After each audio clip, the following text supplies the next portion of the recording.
really hard changing an L&D department, isn't it? These are your colleagues, the people you maybe work with for a long, long time. And sometimes that change has got to be really radical. You've got to stop doing things in order to do new things. How do you do that? It's an interesting question. And I know one person who can answer that question. She's Denise Hudson Lawson. Denise took a very, very traditional L&D department and transformed it. And she did it while everyone was still smiling, pretty much. And if you want to find out how she did it, listen to this interview with Colin. Okay, let's start off by asking you about how your department was run originally, Denise. Well, I joined Parliament in 2007 and I was given a band of contractors and 2 permanent staff, and they ran 5 or 6 classrooms a day, so it was bums on seats all of the time. So the first thing I did when I turned up was analyse the situation, look at the different products that we were delivering and get rid of the contractors and get permanent staff on board, because I felt that having permanent people in the team, they had something, they were invested in what they were doing. So we ran the stereotypical classroom scenario for about 3 or 4 years. We also introduced a little bit of floor walking. What that entailed was taking the individuals out of the classroom, and once they'd done their classroom session, the trainers used to go and visit them and say, how are you getting on? So a little bit about trying to help with the performance support aspect, that Ebbinghaus forgetting curve, they lose it as soon as they walk out the classroom. So this was getting really popular. So we sat back and we thought, this looks really interesting. People are learning more outside of the classroom than they were inside the classroom. And it just so happened at the time, I went to an LPI conference in Birmingham where I saw Bob Motion. And he did his performance support, introducing performance support to the United Kingdom. And I was actually blown away with a lot of the things he came out with, going, I want to do that, I could do that. Oh yes, we could do that.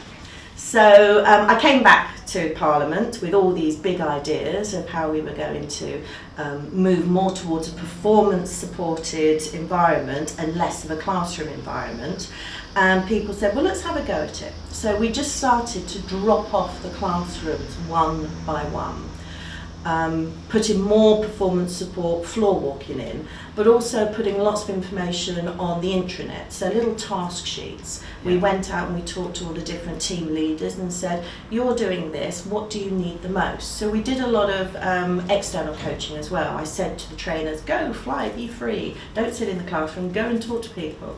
They were a little bit wary at first because they're not used to that. They had the comfort of standing up in front of everybody and they being the experts and spouting, this is how you do it. So once they'd gone out, they came back and they said, oh, we really like this. So I said, okay, let's take it to the next stage. Drop your PowerPoint demonstrations in the classroom. And that really freaked them out. So we allowed them to have 2 PowerPoint slides, one introducing and one saying goodbye. But everything else was done on a demonstration. Then I said, let's get rid of the demonstration and let's start getting people to help themselves within the classroom. So it was just general, very small changes. It wasn't a big bang until about 3 years ago that we said, right, no classrooms. So it was actually that, my director, Joe Miller, who turned around and said, you've had all these ideas, stop it. I went, what, stop the ideas? She said, no, stop the classrooms. You want to stop the classrooms? Stop the classrooms. So I went, okay. So we rolled up in October 2010 and we didn't roll out a classroom schedule. And not one person batted an eyelid. Really? Because we'd done the transition from taking them out of the classroom and putting them into the business. Right. So we ended up with about 6 or 7 floor walking routes going through all the different departments. Some of the departments just wanted trainers to float around and grab them when they walked by, and others actually made appointments. And then in 2011 we started an appointment system where people could phone up and say, have you got a class on pivot tables? No, we don't do classes anymore. Oh, how am I going to learn pivot tables? When are you next free? I've got somebody who can come and sit with you for half an hour, or you can come into our coaching room and we can go on a one-to-one basis. And that is how we manage the transition. We just switched it off one day, and we've That's had no amazing. complaints since. So you were really lucky to have such a supportive manager. Yes. Because without that, it would have been a different story. It would have, Yeah. yes, it definitely would have. So that must have been a great thing for you to have behind you. Well, it was great for me. Yeah. The team weren't too, oh, how is this going to work? And a lot of people actually within IT were saying, how can we work without classrooms?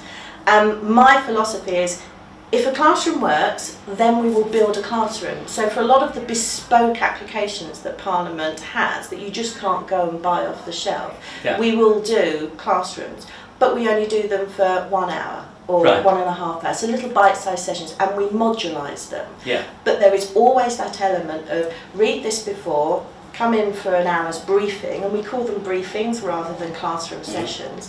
They bring along a solution, a problem, and we work on a task base. So if somebody wants to know, I need this for my team, we'll say, okay, well you don't need a class, but you'll need this, this and this.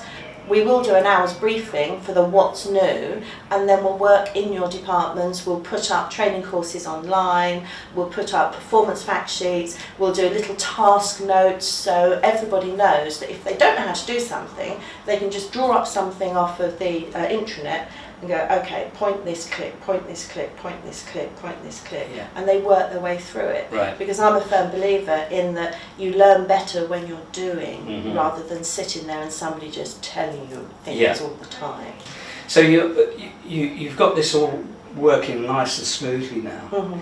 So am I right in saying that a lot of your clients are from the Houses of Parliament? Yes, yes, they all are, yes. And so are they MPs?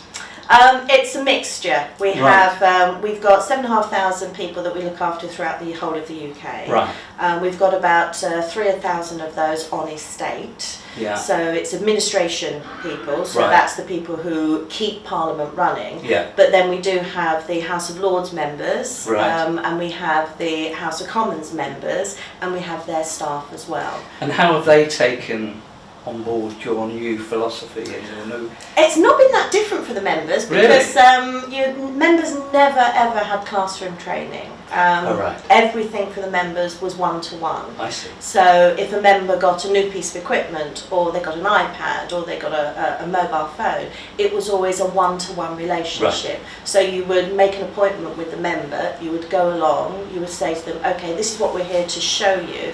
What do you need to use it for in your day-to-day business? So tell us what you do, and then we will show you how to use this piece of equipment or this piece of software to support what you do. Yeah.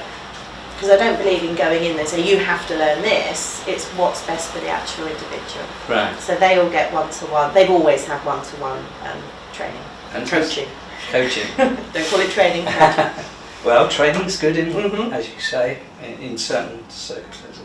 So, just to wrap us up then, what advice would you give somebody who's at the stage where you were when you watched Bob Mosher, who's thinking that I want to do this, this is the way it should be done? Mm. It's obviously successful because you've proved that. What advice would you give them? The first bit of advice I would give them is talk to people. So go and see your main stakeholders. Go and say to them, this is what I want to do, and this is how it will impact your employees. Yeah. Because there's nothing worse than going to a manager and saying, no more classrooms, without having a backup plan. So you have to have that transition plan. You have Yeah. to tell them, I'm going to take this away, but what you're getting is all of this. Yeah. Whereas with classroom training, you turn up for a class, you get a training manual, you walk away, and you're left on your own devices 9 times out of 10. Sure. But if you say to them, before they come to see us, let's talk to them, then we'll come into your workspace and we'll have a look at how you work, then we'll produce the documentation and the support sheets that will help your employees do their tasks, and we'll do floor walking, Right. and you can come and see us whenever you want, and you've got the intranet, and you've got SharePoint, and you've got a learning management system, and you've got a telephone help desk, and you've got Messenger, because my people are on Messenger all the time talking to people. So you get back more than what you gave up. That will get them on board.